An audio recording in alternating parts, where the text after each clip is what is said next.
Hi, we're going to be talking about day 8 of the 30-day HackerRank challenge. Remember, day 8 really is the ninth challenge because counting starts at 0 for C++ and Python. We'll be adding Kotlin to the mix today, and in the future we'll be adding Python, C++, and Kotlin to all the problems we look at. So if you're not familiar, Kotlin is official language by Google, and it's now an official language within ICPC, which is Intercollegiate Programming Contest or Competition, and it's being replaced, or it's replacing Java for Android applications. So Java still runs 90% of Android applications, but Kotlin is supposed to be taken over. And really, I think this is because Oracle is now charging for Java, and Google doesn't want to pay for it. So what they did is they created their own language to replace it. So let's go through the problem, then we'll go through Python, C++, and Kotlin. So the problem is working with dictionaries and maps, and you're given an input, which is going to be an integer, and that's the amount of test cases you have. And so for each test case, you're given a name and their phone number. And then after that, you're given an unknown amount of test cases, and you have to figure out whether they're in the database or they're not. So do you have them in your phone records or on your contacts, or are they unknown? So if they're known, then you have to print it out in this type of format where it's name equals and then the phone number. If it's not in the database, then you print out not found. And you go until the unknown amount of test cases ends. So in this case, remember, 3 is just for getting the names and the phone numbers into the database, and then it can be any amount of test cases after that. So for Python, first we want to initialize our dictionary, so then we can add things to it. Simple for loop, taking in the input, which remember is going to be a string, so you have to wrap it with int. And so this is going to be the amount of test cases at that point. So it's going to be the number 3. So you don't have to store it in any temporary variable for each iteration because you're not going to use it. But you do need to use an underscore just to let the program know that you are going to run a for loop in the range up from 0 up until the amount of test cases. So in this case, it's going to be 0, 1, 2, and 3. Each iteration, we're going to take the name and the number and store it in our contact database. In order to do that, we take a raw input, so this is going to be a raw string, and we split it. Python allows us to then separate it in one line to both name and number. Not only that, at this point, name is a string and numbers is a string. We can convert that to an integer, but the end result is still going to be a string. So unless you're using it in conjunction with multiple functions or classes, then just follow the question and just go through, what's required of this question. And what's required is just to take in numbers and names and then spit them out. So we're not doing anything with it. So it doesn't make a difference whether it's string or int. And if we wrap it with an int here, we actually make it harder for ourselves because then we have to go back and change it back to a string. So it's actually more work for the program to do that. So just leave it as a string. So here I just I take each test case and I store an input to it. So now we're working with unknown test cases. We don't know how many are going to pop up. So I use a while loop to just check that it exists and that the input is still valid. If it's not equal to none, then we can continue. And so at this point, we're going to check and see if it's in the contact database, and we're going to check and see if the key is there. So our input is just for the name, and so we're checking if the name's in the name map.keys function, which is essentially checking all the names associated with the contact database. We're going to print our result like you see here in case we do find it. If we don't find it, then we print not found. Pretty simple. I just added this here when I first started, just in case for some reason it didn't work properly. I'm sure you can get rid of that and everything would be fine. We'll be talking about exceptions later on, where you have to try something, and if it fails, then you take it as an exception and you do something with it. In this case, I'm storing the value none or null to it so that we can make sure that the while loop exits properly. And it does its job. Now I changed the C++ and the Kotlin code a little bit because I wrote the Python code a few days ago, and then I was writing a lot of code tonight, so I saw it differently today. And so we'll go through C++ and then Kotlin. Both are valid answers. Python works, C++ works, Kotlin works, and it's really just the programmer's preference. So we have a bunch of header files that are included here. We're using the namespace std, which is standard library. That means that we don't have to put std ::map.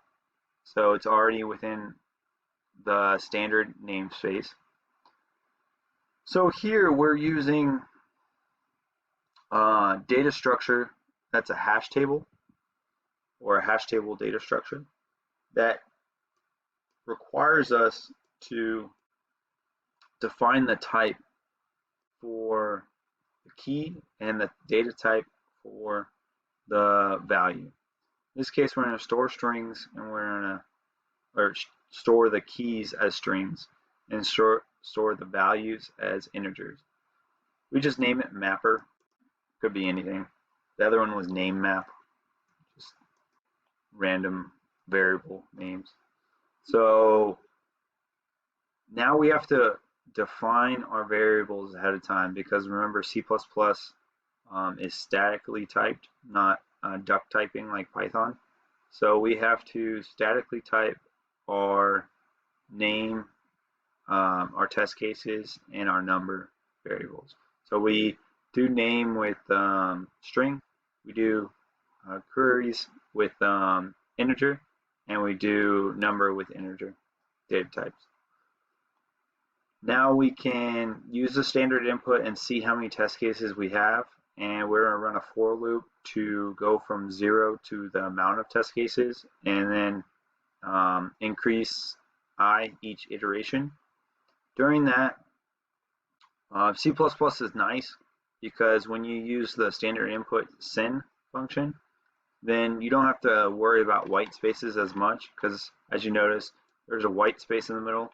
But if you do, if you feed sin to your string variable, and you feed sin to your integer variable, so name and number, then it automatically splits it internally and assigns Sam to your string variable and Sam's number to your number variable or integer variable. What we do here is we use a method within map insert. We have to use make pair for your string and your integer. Now we have the phone contact database, and from there we run a do while loop, which just means you run it first, and then if it's still true, which if C++ SYN is still taking in information and input, then you run it again until it stops. So as long as you can continue feeding information to your string variable, then we can essentially see if the name is in your phone contact database by the find method. It returns an iterator. That iterator works on memory addresses, and so if your iterator doesn't equal your last bound, so your rightmost bound, which just means that it found it somewhere within your phone contact database, then you can output the result, name equals, and then in this case you have to use a pointer. I guess you have to point to your value, which is going to be your second value, and your first value is going to be your name or your string as defined here. So that's going to be your first value, and that's going to be your second value. And so we point to our second value. If the iterator comes back and it is at the end of your phone contact database, then essentially nothing was found. And I wanted to express that the auto keyword automatically determines the type of whatever variable you're trying to assign data to.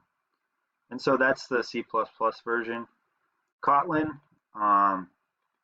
little more unique, takes a little getting used to. And so here we have to have the main function in order to run whatever we're trying to do. And within our main function, we're going to define 3 different variables. So if we use var, that means it's able to change. If we use val, that means it's not able to change. Essentially, you just define the data types when you define var. And then it's kind of like Java. You have to read line, and then you convert it to a string, convert it to an integer. That's going to be our 3. So the amount of test cases. We have to find a mapper in this case, and it works with the hash map string int as defined previously for C++. Kotlin's a little different. So the for loop, this is going to be your variable defined each iteration, and essentially it's going to be a range from 0 to the test cases or queries -1. So 1 minus the test queries. And in this case, I was trying something out. I was trying var. But you define a variable by reading each test case, and you convert each test case to a string, and you split it based on SAM and number. And then you can store name and number. You put it into your mapper. Here's our do while loop defined in C++ and our while loop defined in Python. In this case, you want to check and see if name is equal to null. If it is, then you end your while loop. If it's not, then you can assign a different value to name so that you can keep running through all the test cases or queries. And so you read line, you convert it to string, and if it's not null, or I guess it is null, then you return and you end the function. If it's not, then you check if it's in the map or the phone contact database. You can print your line. If it's not, then you print not found. Once again, I look forward to continue making these videos, and I hope you like, comment, and subscribe. Thank you for your time, and have a great day. Bye.